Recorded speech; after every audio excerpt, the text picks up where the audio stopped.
যখন প্রশান্ত ব্যানার্জি, প্রসূন ব্যানার্জি, সুব্রত ভট্টাচার্য, মনোরঞ্জন ভট্টাচার্য সহ এরকম প্লেয়াররা, কিষাণ দে, কার কথা বলবো, অতীতের সমস্ত দিকপাল খেলোয়াড়রা খেলতেন।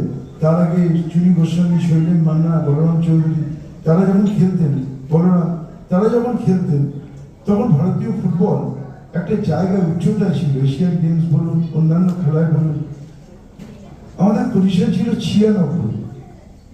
কেউ আমাদের বোঝালো যে বিদেশিদের সঙ্গে খেলবে নাকি আমাদের খেলার উন্নতি হবে, কিন্তু আজকে আমাদের স্থান হচ্ছে 127। আমি জানি না পৃথিবীতে 10 লক্ষ মানুষ, 15 লক্ষ মানুষ আছেন, তারাও ওয়ার্ল্ড কাপ খেলছে। হয়তো আমাদের এই জীবদ্দশায় দেখে যেতে পারবো না ভারতবর্ষ কোনদিনও ওয়ার্ল্ড কাপ খেলছে। ফারাকটা কোথায়, এই গ্যাপটা কোথায়, এটা আমার মনে হয় যারা অতীত দিনের দিকপাল খেলোয়াড় তারা যদি দিক নির্দেশ করেন, তাহলে কিন্তু ভারতীয় ফুটবল অনেকটা এগিয়ে যেতে পারে।